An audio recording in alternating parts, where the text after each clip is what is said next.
그러니까 우리는 이런 부분에 맞춰서 가격을 잡고 타점을 잡으면 됩니다. 안녕하세요 여러분. 오늘 종목 알테오젠 보도록 하겠습니다. 알테오젠의 흐름을 보면은요. 지난주는 여기 이 목요일 빼고 계속해서 하락을 했습니다. 사실 이 목요일 같은 경우에도 하락을 했지만 이대주주가 대량 매입을 하면서 주가를 다시금 이렇게 말아 올려준 거죠. 사실 그동안에 이 알테오젠이 이렇게까지 상승을 할 수 있었던 그 재료가 뭐였죠? 바로 이 머크와의 계약 건으로 인해서 가져온 기대감입니다. 근데 지금 이 할로자인과의 특허 소송 관련 찌라시가 돌면서 주가가 이렇게 빠진 거거든요. 근데 보시면요, 분명한 거는요, 이 소송을 제기한 건요, 할로자임이 아니라 머크입니다. 이 머크가 소송을 제기한 분명한 이유가 있어요. 뭐냐면 이 알테오젠과 머크와의 계약이 무산이 되면요, 이 머크한테는 더 큰 타격이 가기 때문입니다. 지금 이게 굉장히 중요한 부분이에요. 물론 알테오젠이요, 이 키트로다 SC를 제조하는 과정에서의 어떤 문제가 될 만한 소지들은 다 체크를 했을 거예요. 이와 관련한 내용은 이미 알테오젠이 홈페이지에 다 공지를 해놨었죠. 이미 보신 분들은 다 보셨겠지만요, 이 내용을 같이 한번 살펴보면은 여기 밑에 쭉 내려가서 ALT 비포, 물질 특허, 제법 특허, 혼합 제형 특허 등등등 이 여러 가지 내용들을 다 참고를 해서 특허에 걸리지 않을 정도의 내용이 있다. 이 내용들을 다 참고해서 개발 단계부터 이렇게 준비를 해 놓은 겁니다. 자, 근데 우리가 좀 주목을 해야 하는 부분은요, 머크가 할로자임한테 특허 취소를 걸었다는 거. 이거에 우리가 주목을 좀 해야 해요. 일각에서는 머크가 소송을 건 거니까요. 이 할로자임에 어떠한 불이익이 생기고 머크랑 알테오젠한테는 아무 문제가 없다. 상관이 없지 않느냐 하시는 분들도 계실 거예요. 그냥 단순하게만 보면 그렇게 생각을 할 수가 있어요. 자, 근데 여러분, 이 SC 제형은요, 할로자임이 먼저 만들었어요. 그게 2003년도인가 그랬을 거예요. 그리고 할로자임은 이로 인해서 수익을 톡톡히 챙겨갔고요. 근데 왜 머크가 할로자임한테 특허 취소를 걸었을까요? 막말로 지금 얘네 할로자임은요, 이미 먹을 만큼 먹었고요. 소송을 해도 믿져야 본전이기 때문에 이 할로자임이 머크한테 소송을 걸었다 라고 하면 이해가 되겠는데, 이거를 왜 머크가 할로자임한테 걸었을까? 자, 이 머크의 키트로다 특허는요, 2030년에 끝이 나요. 근데 이거를 2040년까지 늘릴 수 있는 방법이 있어요. 그게 바로 SC 제형입니다. 자, 하지만 할로자임이 먼저 SC 제형을 만들었기 때문에요. 물론 내용의 차이는 있을 거예요. 그리고 이 특허를 다 피해갈 수 있게끔 알테오젠은 이미 다 준비를 하고 만들었겠죠. 근데 지금 이게 중요한 게 아닙니다.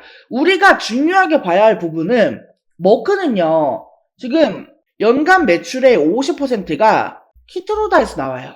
그리고 이 키트로다의 특허는 2030년 정도면 끝나고요. 이 기간을 더 늘리기 위해서 알테오젠과 이 SC 제형으로 바꾸는 작업을 하고 있는 거예요. 왜냐?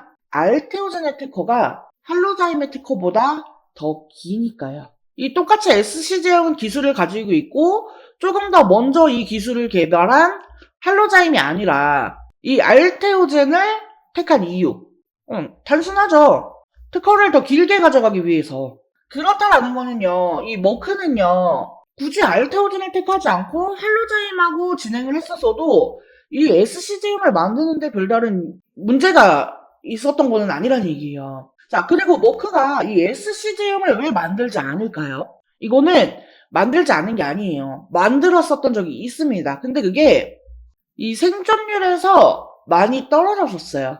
그래서 이 기술을 가지고 있는 타사와의 협력을 하는 건데, 이런저런 부분을 다 고려했을 때요, 이 할로자임보다는 알테오젠이 조금 더 나았으니까 이 알테오젠을 택한 거겠죠? 이게 기간이 됐든 뭐가 됐든. 자, 여기서부터 좀 중요한 건데요. 자, 이렇게 됐을 때 이 할로자임에서 어떤 영업에 대한 불확실성이나 기타 문제가 생기는 게 아니라요, 이 불확실성은 머크에 생깁니다.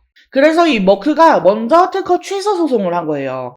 근데 사실 이거는요, 뭐 머크에서 먼저 소송을 했든 할로자임에서 소송을 했든 누구한테 득이 있고 실이 있고 이런 부분은 중요하지가 않아요.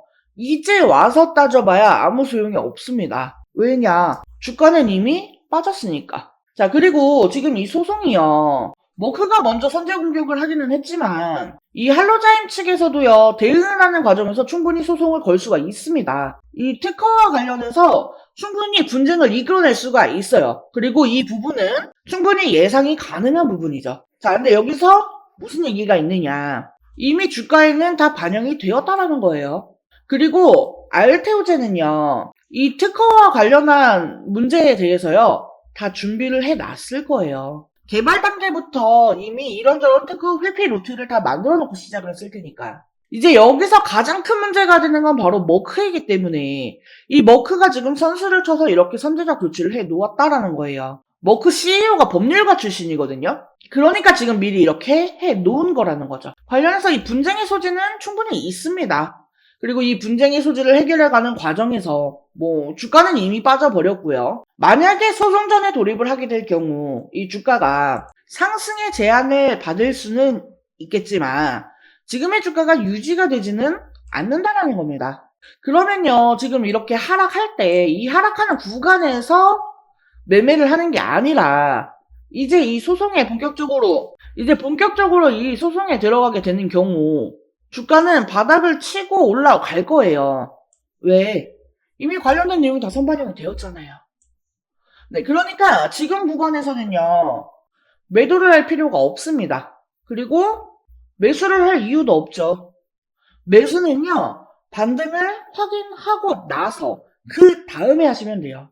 자, 솔직히 지금과 같은 구간에서요, 주가가 이렇게 오르고 이렇게 빠지는데 여기서 겁 안 나는 사람은 없습니다. 겁나는 건 당연한 거예요. 저도 쫄려요. 네. 하지만 우리가 정확한 요지를 알고 있으면은 그렇게까지 심각하게 걱정할 필요는 없다라는 겁니다. 지금까지 주가 많이 올라왔잖아요. 그만큼 이 변동성이 생기는 건 어쩔 수가 없어요. 당연한 거니까요. 우리 충분히 대응 가능합니다. 다시 말씀드리지만 이 소송과 관련해서는요. 이미 주가에 다 반영이 된 상태예요. 그래서 이 부분은 더 이상 걱정할 건 없다고 봐도 되고요. 이제 문제는 이 미국에서 채권 금리가 높아지는 부분. 달러가 강세를 보이고 달러 인덱스가 올라가면서 상대적으로 원화의 가치는 하락하는 이 문제. 이거는 이미 제가 LS 머티리얼즈 영상에서 계속 말씀을 드렸는데 일단 이런 부분도요. 재무장관이 결정이 됐기 때문에요. 이제 이런 부분들을 반영을 하면은 아마 바이오 섹터는요, 이번 주 중에 바닥이 나올 거예요. 네. 그러니까 우리는 이런 부분에 맞춰서 가격을 잡고 타점을 잡으면 됩니다. 자, 그리고 이런 내용들은요, 제가 운영하고 있는 텔레그램 정보방을 통해서 하나하나 다 말씀을 드리고 있습니다. 제가 단순하게 이 알테오젠에 대한 이야기만 하는 게 아니라요. 이 제약바이오 섹터에 대한 전반적인 전망이나 각종 뉴스, 이슈, 재료, 일정들 다 공유를 해드리고 있으니까요. 알테오젠을 보유하고 계신 분들은 물론이고 꼭 알테오젠이 아니더라도요. 내 계좌 잔고에 제약바이오 섹터의 종목이 하나 이상 있다 하시는 분들은요. 이 텔레그램 정보방에 입장하시면 정말로 많은 도움이 되실 거라 생각을 합니다. 자, 텔레그램 정보방 신청 방법은요. 여기 하단에 전화번호 있습니다. 010-7913-1671 여기로 숫자 5번 또는 조문명 앞에 두 글자 알테라고 메시지 남겨주시면 제가 초대 링크 발송해 드릴 수 있도록 하겠습니다. 참고로 이 텔레그램 정보방은요 100% 무료로 운영이 되고 있습니다. 입장료, 수수료 같은 금전적인 요구 일절 없으니까요 부담 갖지 마시고 편하게 입장 신청 남겨주세요. 자, 그리고 영상 끝까지 시청해주신 우리 여러분들을 위해서 이번 11월 홈프로픽 대박 종목 말씀드리도록 하겠습니다. 자, 해당 종목은요, 유리기판 관련주예요. 유리기판이 이번 연도부터 조금씩 부각이 되기 시작을 했죠. 아직 양산을 시작한 단계까지는 아니기 때문에 본격화가 되기 전에 우리가 이 미리 유리기판에 대한 정보를 알아둘 필요가 있어요. 즉 투자의 준비를 해야 한다는 거예요. 자, 먼저 이 유리기판이 갑자기 올해부터 주목을 받게 된 이유. 첫 번째로 이 AI 반도체가 크게 대두가 되죠. 이미 오래전부터 이 유리기판에 대한 연구는 진행이 되어 왔습니다만 오버스펙으로 분류가 되어 있었습니다. 그런데 올해 들어서 이 AI가 확산이 되면서 다시금 주목을 받게 되는 그런 기기가 된 거죠. AI 데이터 처리량이 너무나 기하급수적으로 증가를 하게 되면서 현재 추세로는 이 고집적 패키지 기판이 필요할 것으로 전망이 되기 때문이에요. 현재 AI 반도체를 만들고 있는 대표적인 회사는 엔비디아입니다. 그리고 엔비디아의 AI GPU는 TSMC의 코어스 패키지 기술로 제작이 됩니다. 이 TSMC의 코어스 방식은 서브스트레이트 위에 인터포저라고 하는 실리콘 기판을 올리고 그 위에 GPU와 HBM을 올립니다. 여기서 이 인터포저는요, 각 칩을 하나의 다이처럼 연결을 해주는 역할을 합니다. GPU와 HBM 등 이종 반도체를 하나의 패키지에 집적하기 위해서 사용하는 별도의 기판이라고 보시면 돼요. 이 GPU와 HBM을 인터포저에 함께 실장하면 이 칩 간의 거리가 가까워지고 많은 양의 배선이 가능하며 실장 면적이 축소되어 칩 간 연결 속도가 빨라지기 때문에 데이터 처리 속도가 향상이 되고 전력 소모를 줄일 수가 있습니다. 그리고 여기에 칩넷 기술을 결합하면 생산 수율과 시스템 원가도 개선을 시킬 수가 있죠. 하지만 기본적으로 이 실리콘 인터포저는 패키징 비용이 굉장히 높습니다. 그러니까 앞으로 계속해서 이 AI 데이터 처리량이 늘어난다라고 하면은 그에 따라서 패키징 비용도 계속해서 늘어날 것으로 보여지는 상황이라는 거죠. 근데 만약에 여기에서 유리기판을 사용하게 되면 인터포저를 생략하게 되기 때문에 이 패키징 비용을 줄일 수가 있습니다. 그리고 더 많은 트랜지스터를 집적시키는 것도 가능하다라는 거죠.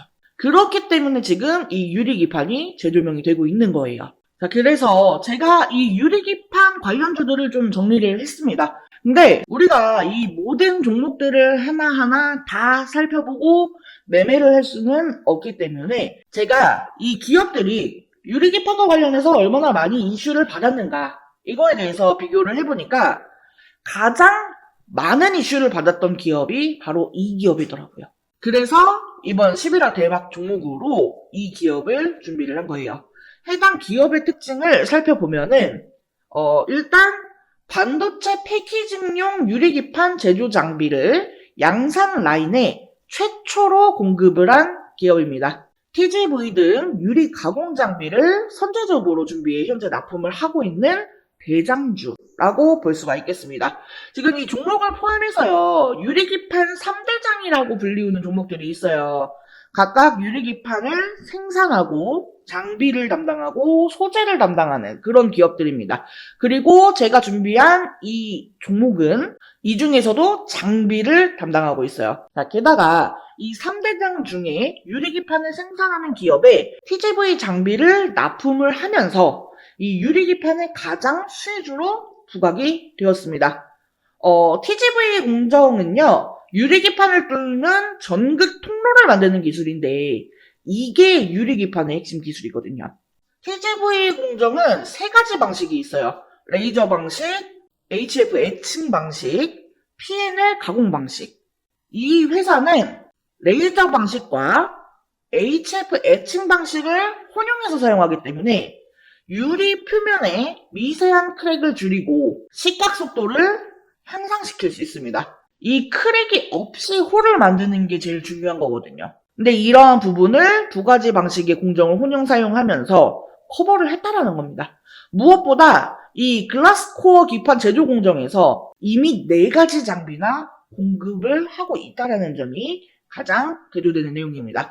해당 종목의 차트를 같이 한번 살펴보면은 사실 이전에는 관련주였기 때문에 주가가 고만고만했습니다. 그런데 올해 들어서 이 유리기판 관련주로 부각이 되면서 역사적 고점을 만들었어요. 하지만 이후 이 반도체 업황 둔화로 주가가 급락을 했고 최근 쌍바닥을 찍고 강하게 상승 중에 있습니다. 다른 반도체들보다 상승 흐름이 굉장히 강한 것을 볼 수가 있어요. 수급 또한 지난 한 달을 보면은요, 개인은 팔고 외인과 기관은 샀습니다. 특히나 연기금이 의미 있게 사 모으는 점을 주의 깊게 보시면 좋을 것 같아요. 자, 이 유리기판의 개발 속도를 갑자기 높이기 시작한 것은 AI 때문이라고 말씀을 드렸죠. 이전부터 꾸미기판이라면서 이 성장성에 높은 점수를 줬지만 이게 워낙에 어려운 기술이기 때문에 허들이 높았습니다. 자, 하지만 HBM에 들어가는 실리콘 인터포저의 쇼티지 지속, 그리고 실리콘 인터포저보다 싸고 매력이 많은 글라스 기판은 이 자본을 들여서 개발 속도를 높일 수밖에 없는 상황이에요. 제가 앞에 유리기판 3대장이라면서 말씀을 드렸어요. 근데 사실 이 중에 진짜 대장주는 이 유리기판을 생산하는 종목이에요.